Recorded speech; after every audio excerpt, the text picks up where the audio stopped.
Hello friends, welcome to my YouTube channel. तो मैं पहले क्लियर कर देना चाहता हूं कि आज आप लोगों का आरआरबी एलपी सीबीटी 2 का कोई भी एग्ज़ाम नहीं है।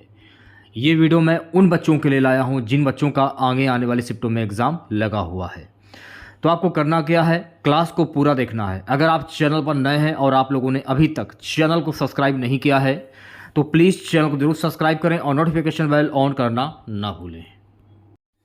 तो चलिए वीडियो को स्टार्ट करते हैं। देखिए, इसकी जो पीडीएफ है, इसकी पीडीएफ आपको टेलीग्राम चैनल पर मिल जाएगी। पहला क्वेश्चन देखिएगा।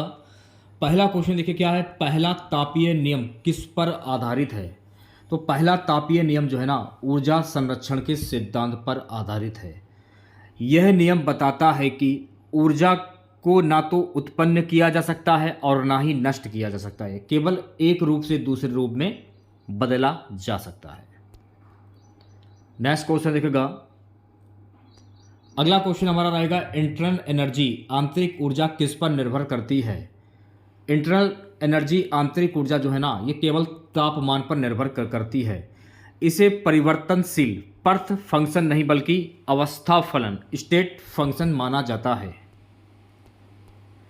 अगला क्वेश्चन देखिएगा। सो गाइस, अगला क्वेश्चन रहेगा कि डीजल इंजन में कौन सा चक्र कार्य करता है। तो डीजल इंजन में डीजल चक्र कार्य करता है। इसमें केवल वायु रूपी ईंधन दहन होता है और स्पार्क प्लग नहीं होता। अगला क्वेश्चन देखिएगा, सबसे अधिक विद्युत चालकता किस धातु में होती है। सबसे अधिक विद्युत चालकता जो है ना, चांदी, जिसको हम कहते हैं एजी, इसमें सबसे ज़्यादा चालकता होती है। इसकी चालकता कॉपर Cu से भी अधिक होती है, लेकिन अधिक महंगा होने के कारण उपयोग सीमित है। नेक्स्ट क्वेश्चन देखिएगा, स्टेनलेस स्टील में जंगरोधी गुण किसके कारण होता है। स्टेनलेस स्टील में जंगरोधी गुण जो है ना, क्रोमियम Cr के कारण होता है। स्टेनलेस स्टील में कम से कम 10.5% क्रोमियम होना आवश्यक होता है।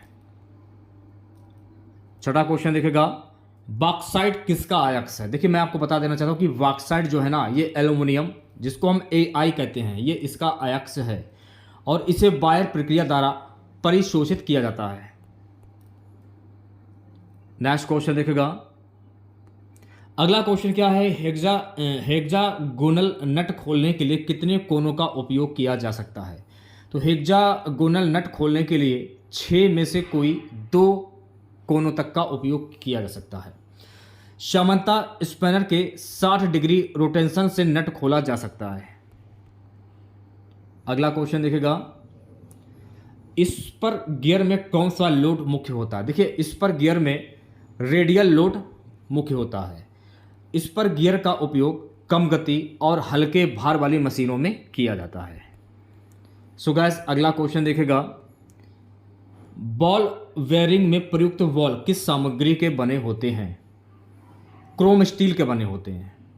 आमतौर पर SAE 5200 ग्रेट स्टील का उपयोग किया जाता है। 52100 SAE 52100 ग्रेट स्टील का उपयोग किया जाता है। नेक्स्ट क्वेश्चन देखिएगा, AC मोटर में स्लिप क्या दर्शाता है। तो AC मोटर में स्लिप क्या दर्शाता है, रोटर गति और स्टेटर चुंबकीय क्षेत्र की गति के बीच का अंतर ये दर्शाता है।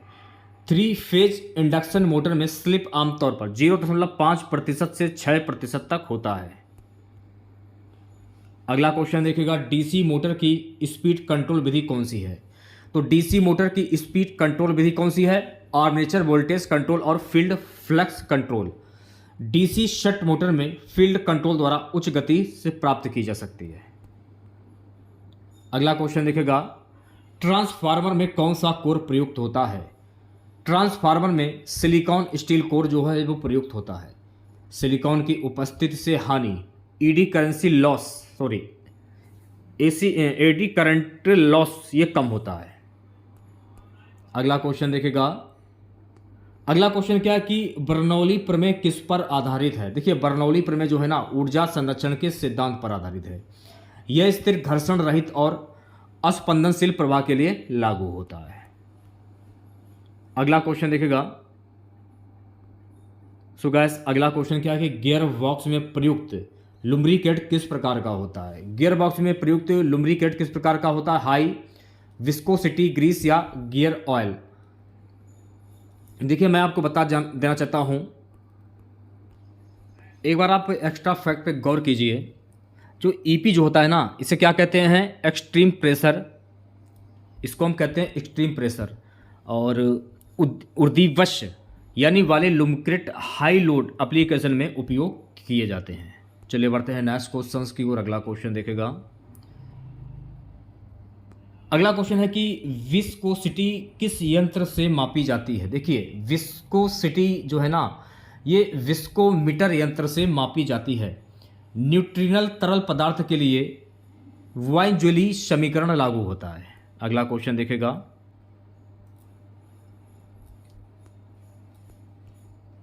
क्वेश्चन है कि द्वितीय तापन नियम, सेकंड लॉ ऑफ थर्मोडायनेमिक्स किस पर आधारित है? थर्मोडायनेमिक्स किस पर आधारित है? तो यह ऊष्मा स्वतः उष्ण पिंड से शीत पिंड में प्रवाहित नहीं होती। ये एट्रोपी के बढ़ने की अवधारणा को परिभाषित करता है। अगला क्वेश्चन देखेगा। सो गाइस अगला क्वेश्चन हमारा रहेगा, इंजन में अधिक दक्षता प्राप्त करने के लिए कौन सा चक्र सर्वोत्तम है? इंजन में अधिक दक्षता प्राप्त करने के लिए कार्नोट चक्र ये सर्वोत्तम है। यह आदर्श चक्र है और इसकी दक्षता वास्तविक इंजनों से अधिक होती है। अगला क्वेश्चन देखेगा, किस प्रक्रिया में गैस का तापमान नियत रहता है?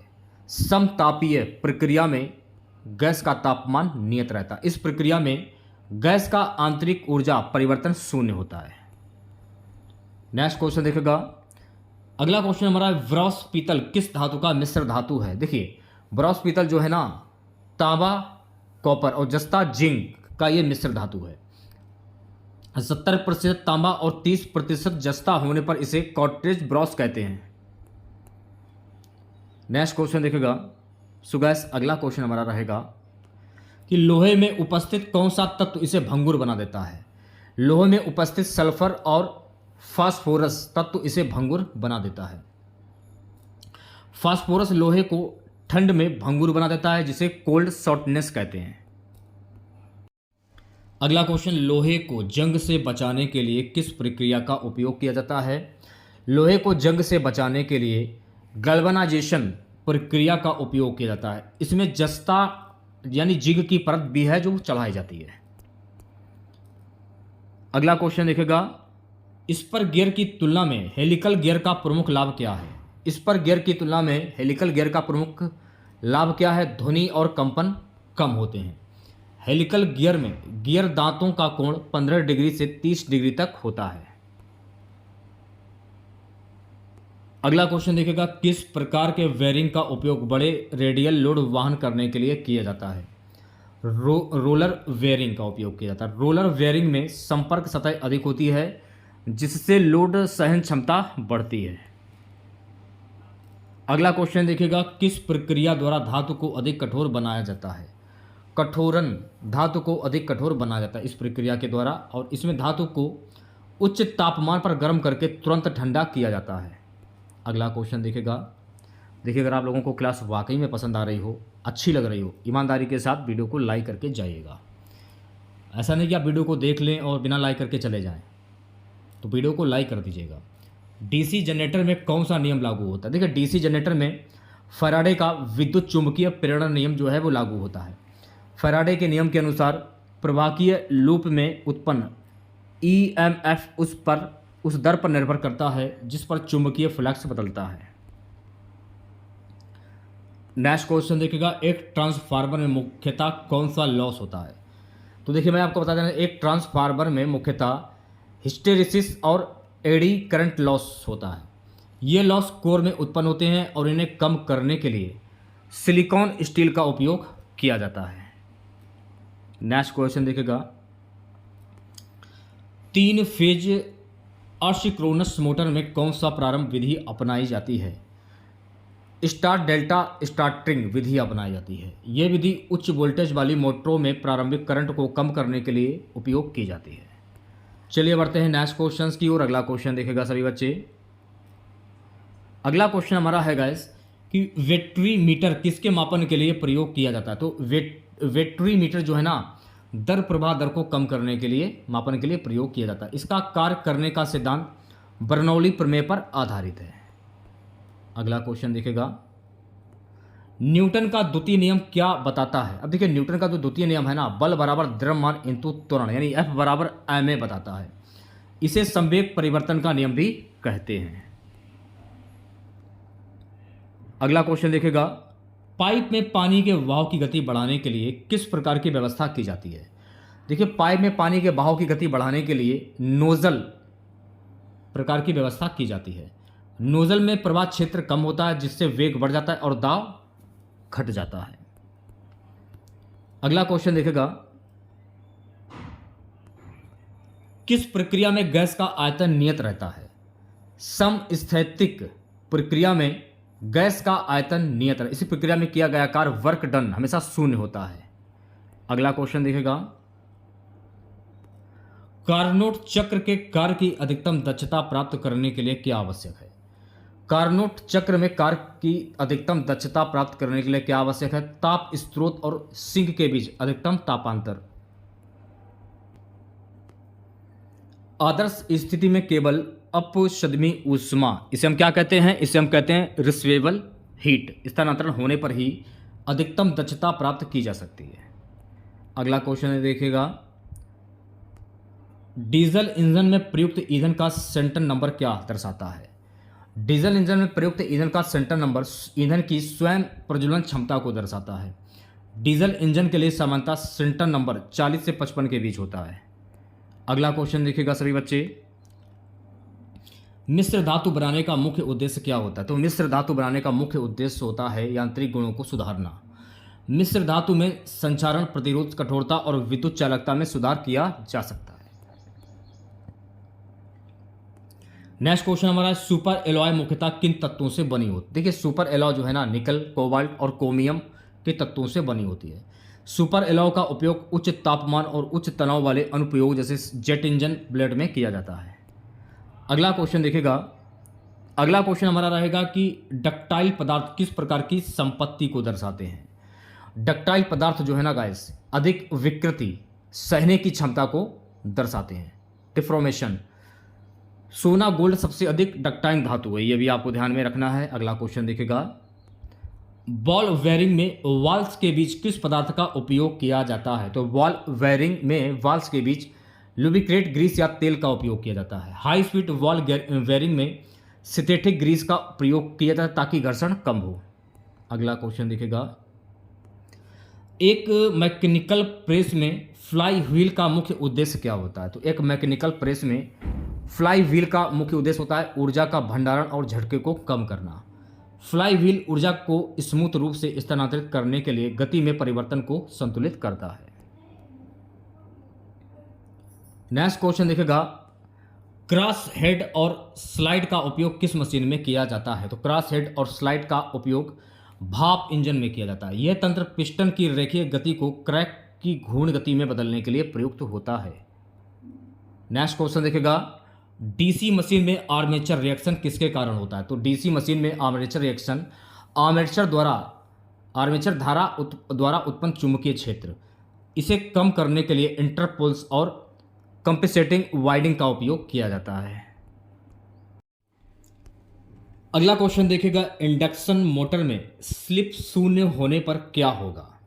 इंडक्शन मोटर में स्लिप शून्य होने पर क्या होता है, कोई टॉर्क उत्पन्न नहीं होगा।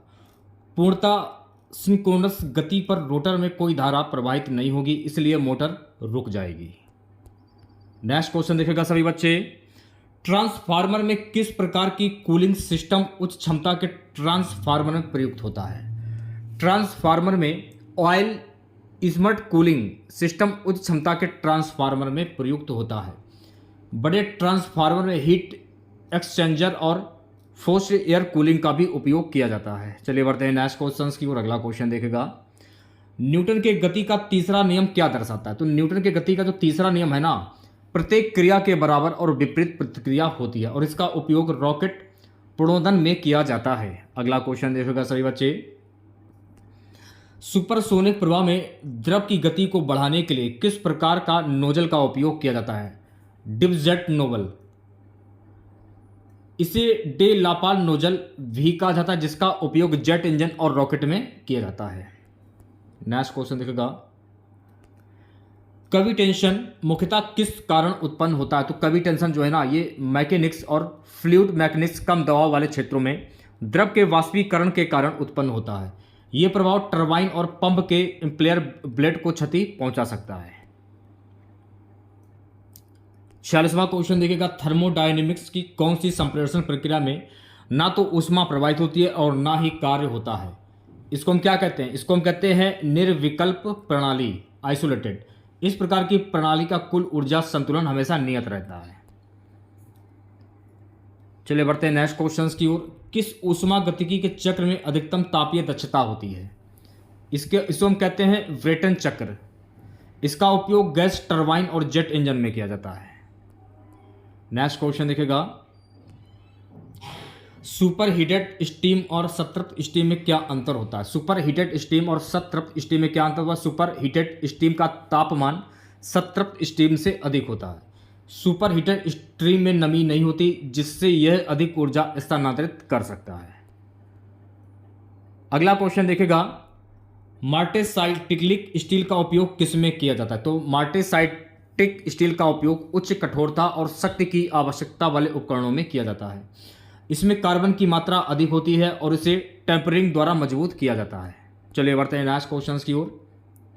अगला क्वेश्चन है गाइस कि नाइट्राइडिंग प्रक्रिया से धातु को कौन सी विशेषता बढ़ती है? नाइट्राइडिंग प्रक्रिया से सतह कठोरता और संक्षारण प्रतिरोध विशेषता जो है वो बढ़ती है।